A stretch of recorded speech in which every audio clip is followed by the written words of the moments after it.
welcome to the second review of the evening. Up this time is a game called Chicken Police Paint It Red. A wild tale of love, death, chickens, and redemption. Chicken Police is a buddy cop noir adventure with a carefully crafted world, a gritty story, and lots of absurd humor. The game mixes elements of classic adventure games with visual novel style storytelling. I mean, this game is a game from the looks of things. Mm-hmm. Like, I mean, it's evolving. It's involving literal chicken police, and Mm-hmm.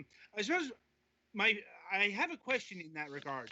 Are they Uh-huh. all called chickens, or are there roosters there, and are they being called chickens as well? The police force is made up of various animal people. The chicken police is refers to the duo that Well, you I suppose, play the game through with. yeah. Well, I suppose hens and roosters would be, if they were gendering these things. Chickens is the neutral term there. Um, Mm-hmm. More or less, yeah. yeah. For what it's worth, the one they're showing looks more like a male chick. Looks more like a rooster. Mhm. It has a bigger comb.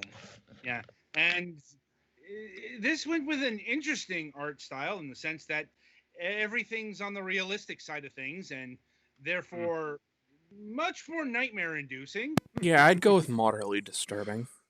Yeah. Anyway, so this game was given to Twilight Winter, so over to him, mainly because I couldn't stand the look of this thing. All right. So yeah, as already explained, yeah, yeah. Chicken Police is a adventure style game where you play as buddy cop duo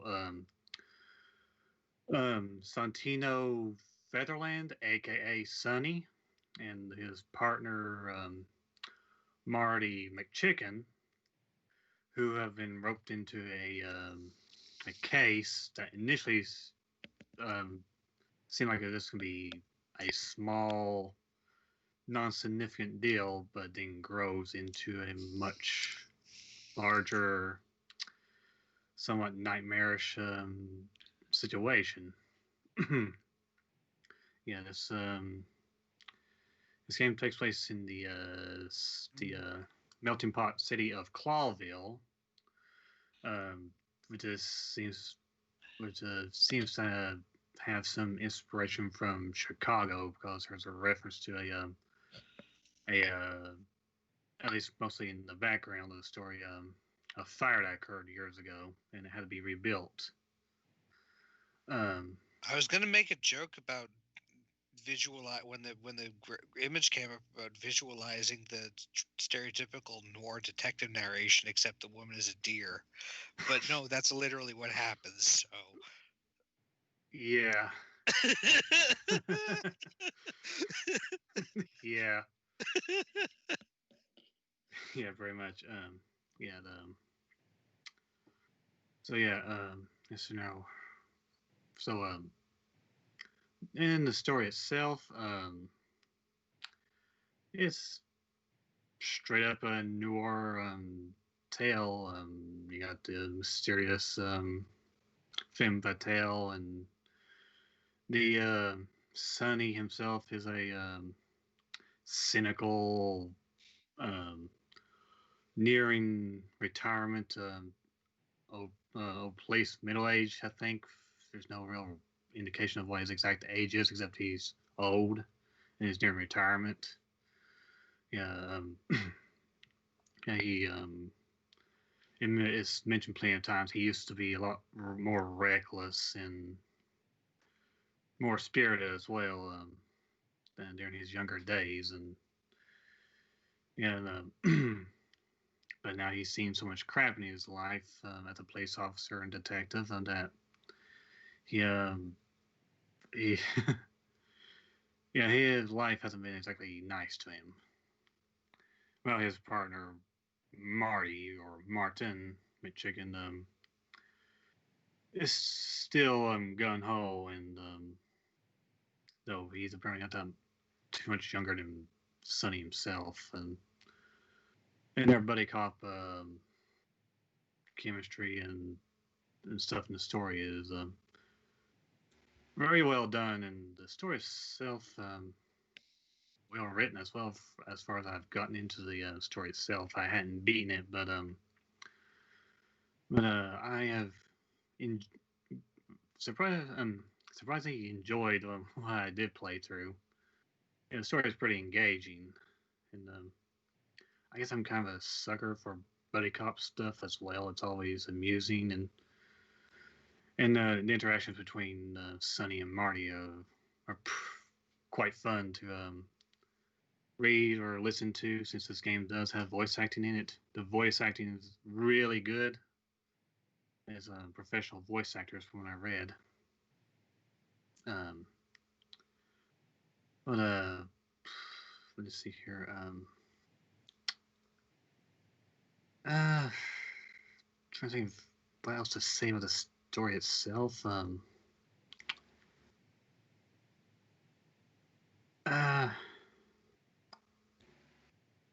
guess I just to mention that though it's not strongly present within the story itself, there are like political themes and themes of racism and whatnot. Animal-based racism. If you're familiar with stuff like Zootopia and the likes, that's basically the sort of thing it is. I'll be honest, I have a severe problem with that kind of depiction, mainly because they tend to do it along a carnivore-herbivore divide, and carnivores need to eat meat in order to survive. It also tends to significantly whitewash the personalities of many large herbivores, which are, in fact, in real life, extreme assholes. Yeah, like in the path of a fucking hippo, for example. Or even just a cow.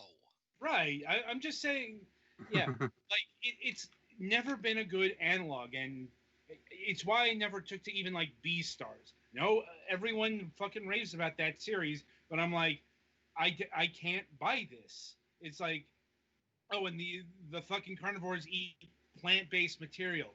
Yeah, if they do that, they die. Their digestive system literally cannot process grains. Well, I mean, when it's more animal head on human body looking, there's maybe a little bit more. I mean, insofar as any of it's realistic, there's a little bit more of a question mark, I guess, on that. Yeah. But yeah, for something like Zootopia, where they're still clearly going with no, that is just the actual complete animal, except like standing on two legs and having opposable thumbs. It requires a little bit more creativity.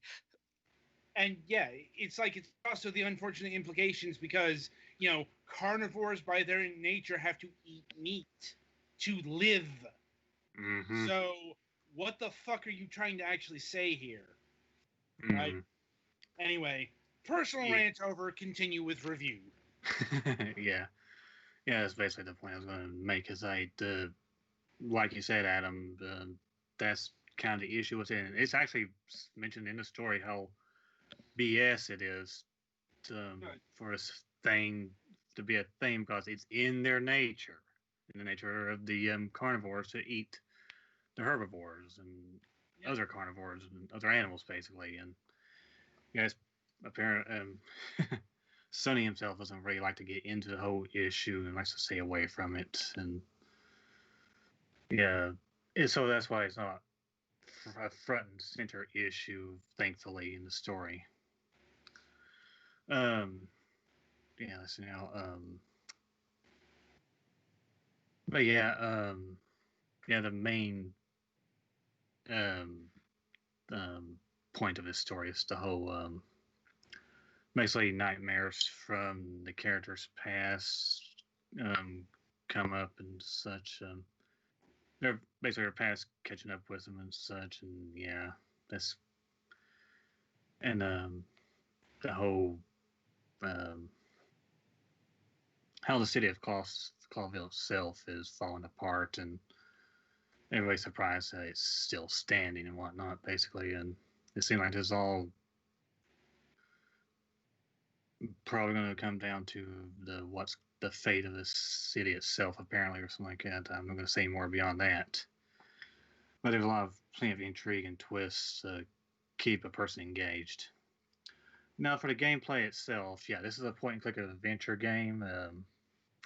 Yeah, you can point and click on the objects to examine them, and Sonny will give his um, opinion or what he thinks about stuff, about any object, whatnot, or a person. You can talk to not every NPC that you see, but some of them, and gain information, background details on the world. The wilderness is what the world is called, and and let's see here, and of course, at some points in the game, you will, as seen on this on the footage here, you will at some points get into interrogations with certain characters, and the whole point of the whole idea of behind the interrogations of is to try to get try to do as well as possible in it. There's no real consequences to not doing really well in an interrogation, but you will get more information if you do. And you're just basically just try to ask the questions that work best with this character, like Deborah here, for example. She's somewhat timid or insecure, so you try to be as nice as possible with her at first, and then eventually up the ante, so to get the info that you need from her and whatnot. There's no real actual, like I said before, no real win or lose here. You will be able to progress with the story regardless of how it turns out. And from my experience, there seems to be no real changes to the story. And this maybe the aftermath of the interrogation. That's about it, but it doesn't really change anything. You can retry the interrogation if you want. So that's that. Puzzles. It's not very many of them. I guess you could say the interrogation scenes themselves are puzzles, but as in actual puzzles, yeah, they're not going to wreck your brain. Pretty much, they're pretty easy to solve. You just need to do some looking around, and usually the hints are not very far from the location of these puzzles, or you might have already seen it and might have been something that kind of stuck out to you. Like there's a safe puzzle, for example. You just gotta find the right 4 images on the on the dials to unlock the safe. There's a clock puzzle as well, so on and so forth. There's also like a maze puzzle as well, and it was very hard to actually go in my first try.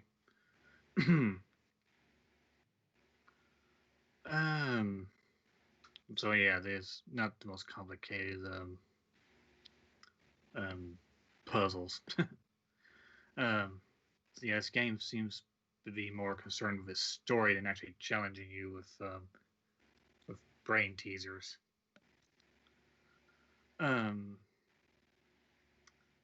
Also, at some points in the game, usually at the end or at the beginning of some chapters of the game, you'll do these sort of these connect the thread type I guess you can call them puzzles as well.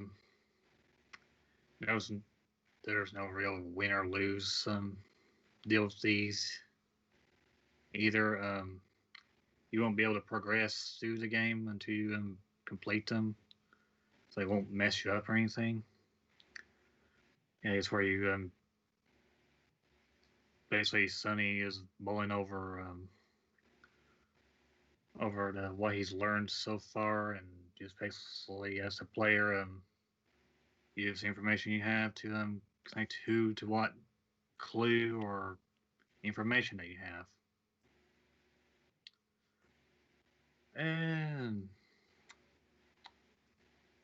yeah, otherwise there's a world map that you go to one area and the next. There's these temporary locations you can go to between locations you need to go to. You go there to learn more information. You don't have to go to them if you don't want. But yeah, it helps flesh out the character backstories, in the world itself. If you do so, if you're interested in that. No, I think there is like on one or two occasions you do have to go to one of these, but most of the time you don't have to.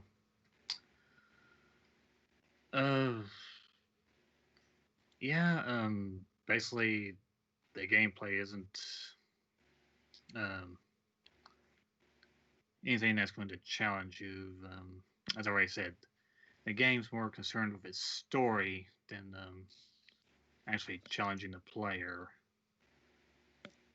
And so, yeah, if you're just here for the story itself and are concerned about any complicated puzzles and brain teasers and whatnot, don't worry. You should be able to get through these just fine. I guess in terms of also other details of the gameplay, your character carries a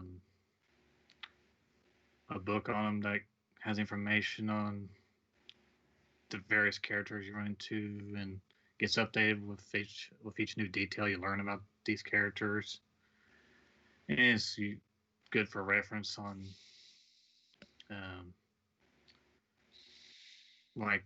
for example here you do have this phone that you use punching a number. It's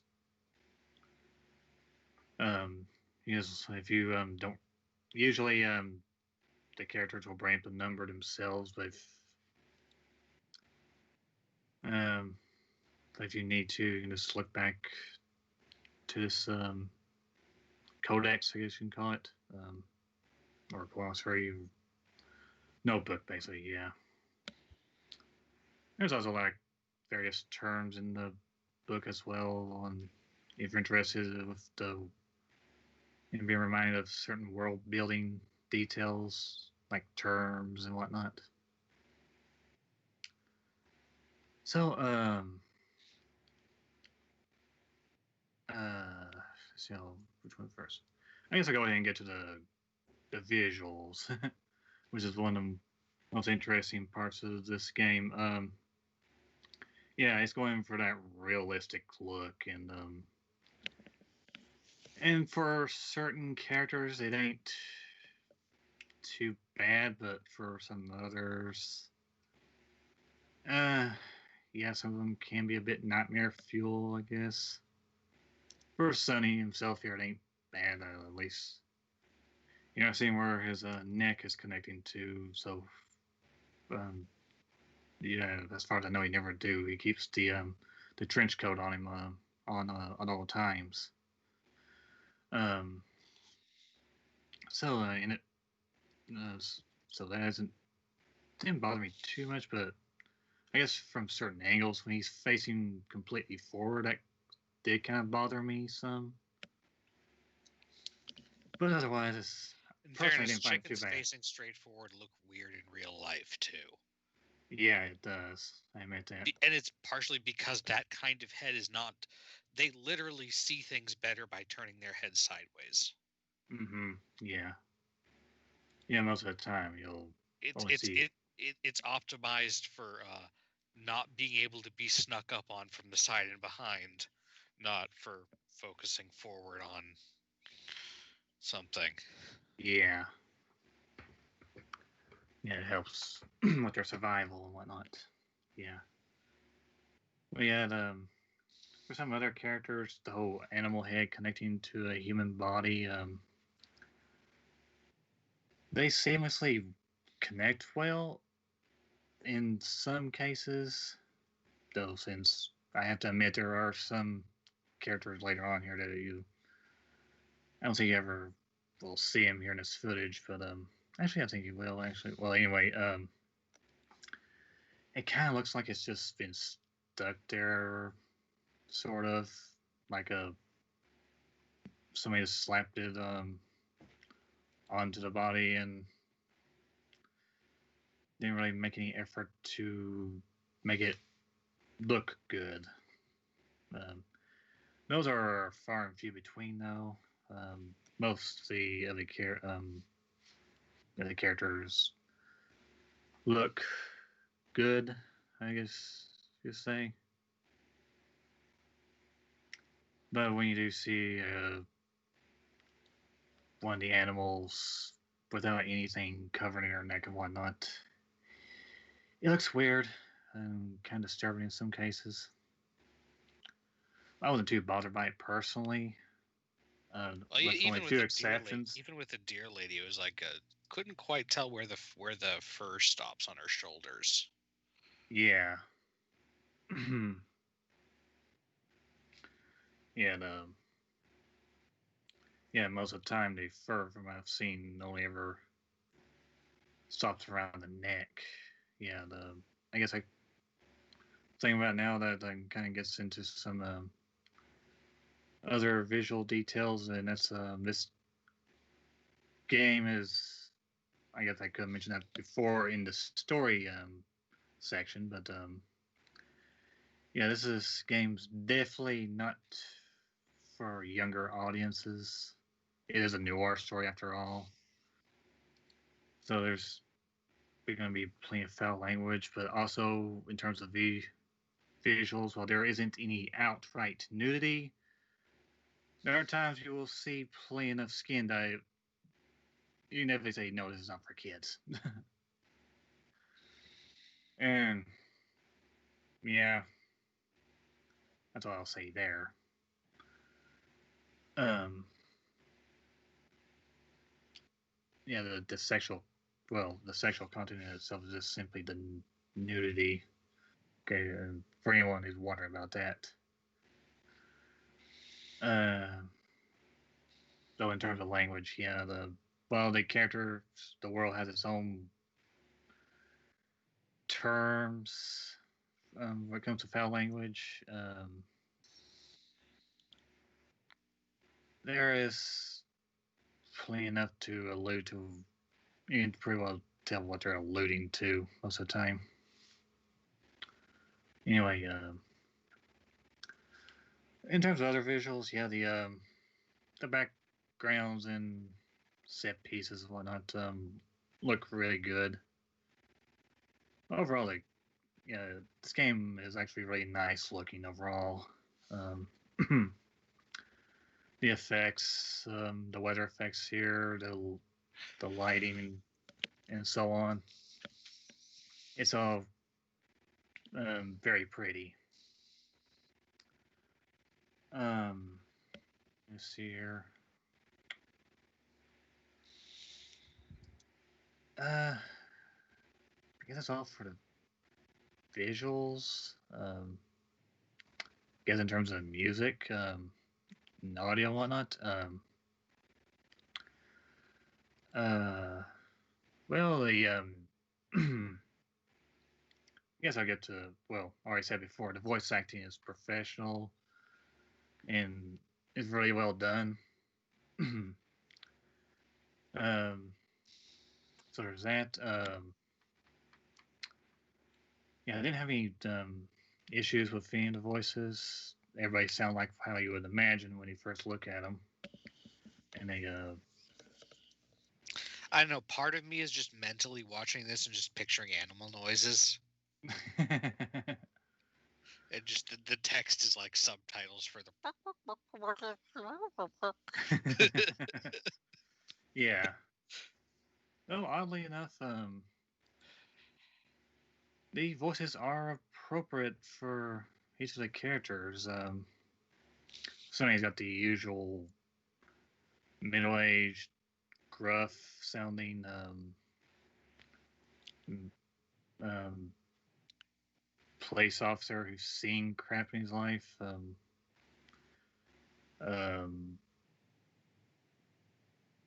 There's one character here. His name's Chief Blood Boil. He sounds kind of like a McGruff the crime dog in a way. Yeah, it works for him. So yeah, I guess there are a few oddities here and there, but yeah, everyone sounds good though. The music itself, if you're familiar with noir, you know what to expect here. Plenty of jazz.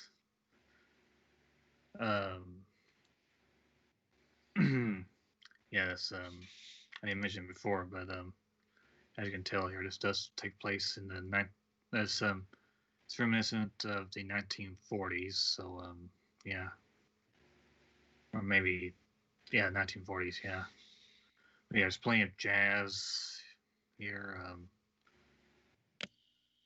The music is really good. It's one of the highlights of the game. I can already recommend recommend the soundtrack for this game. I'll get to that later. It's I just only remember the jazz music that comes with this game. Really, that's all I can really recall. Besides a few instances, but it's the music is good. I can recommend it. I'll just say that. Yeah. In terms of the audio, that's all there is. So, I guess I'll take us to the pricing. Chicken Police is $19.99 right now. I can definitely recommend the game at that price. It's definitely had a whole lot of effort put into it, and I enjoyed it. Overall, it's one of those instances where I actually was willing to keep going, and even after an hour,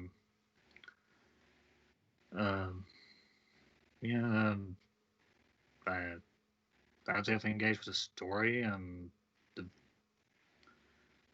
If you're not put off by the animals with human bodies thing, I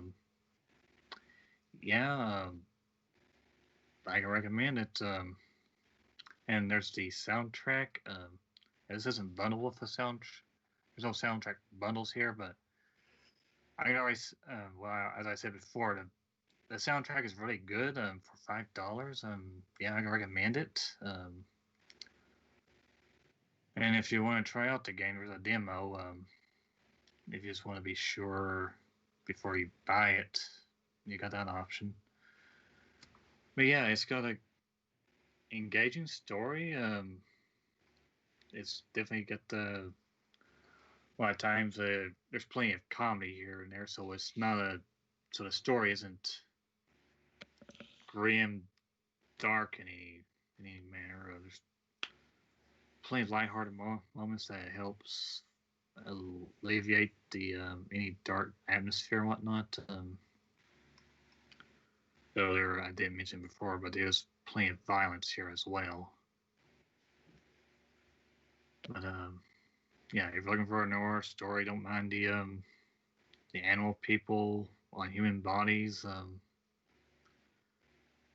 and just make it clear this isn't for kids.